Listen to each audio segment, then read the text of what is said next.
Thank you. Let me just, well, just positioning this camera a little bit. So yeah, thanks for taking a look at Digital Generation Project. That's our newest launch on the Edutopia website. It's our largest launch, believe it or not, of content ever on the Edutopia website. So there's a lot of stuff there, and as you were saying, Hillary, it'd be great if you have some time this summer to spend some more time with it. There are over 100 different web pages on the DG project, as we call it. 10 multimedia portraits of kids between the ages of 9 and 18. And about 3.5 hours worth of video. So you can see very extensive interviews with the kids themselves, with their parents, with their educators, both in school and in after-school settings. You can see extensive interviews with experts who have been studying this whole developing field of new media with kids. Folks like Henry Jenkins, folks like even Howard Gardner from Harvard. The theory of multiple intelligences now has a keen interest in trying to understand how the new media affects kids' ability to learn, and also, interestingly, their sense of ethics. So Howard Gardner has a project also funded by the MacArthur Foundation to do that. So we, in producing all of this, wanted to not only show these kids up close and personal, we wanted to also give people a sense of what might be some developing themes that educators might use to better understand what they're doing. Hold on for 1 second. I just want to grab out a magazine. There you see the Edutopia magazine floating in space.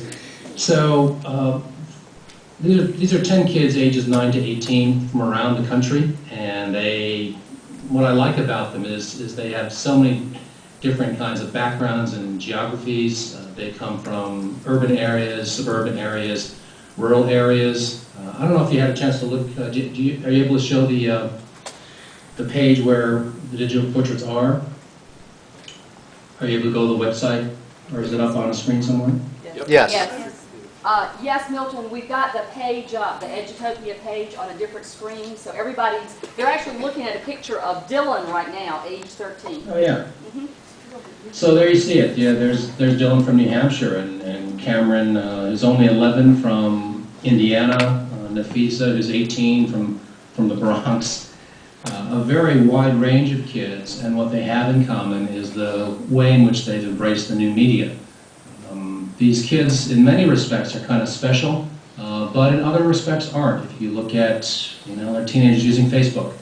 They are kids who are, using new media to make movies. They have a keen interest in global issues. So they come from a wide range of backgrounds, but have a lot of things in common. And we thought it was very important for educators and parents to get a better sense of who these kids are and how they are especially using the new media for learning. There's been so much press about the negative impact of the internet. Just a few incidents, as you all know, in school districts can shut things down pretty quickly if kids get to inappropriate sites, if they're doing inappropriate things during class with their cell phones. Usually the reaction of the school system is to recoil at that and say this is something we don't want to get involved with. So we want to show that there are some interesting and developing positive uses of the new media that are very much worth educators spending some time to think about and to try to adapt to learning.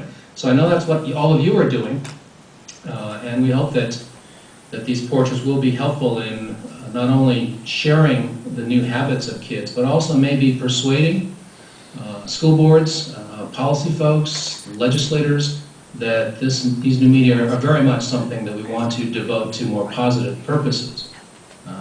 Some of you may know that I spent a lot of time in my career working on educational television.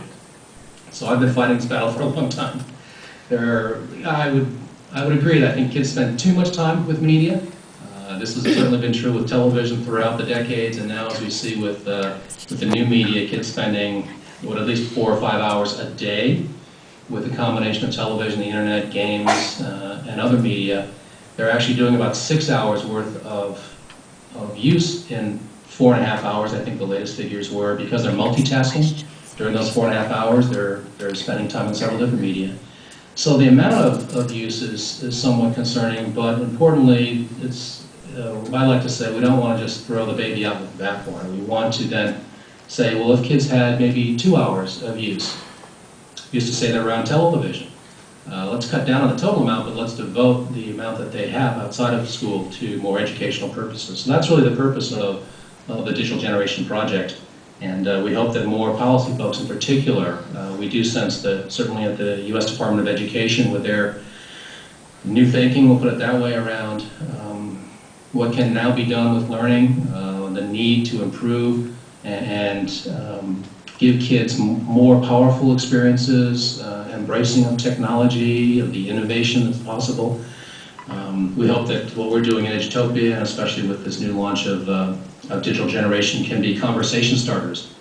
Hope that you'll take some time to look at them and maybe share them with your faculty as you go back to your schools and districts this fall.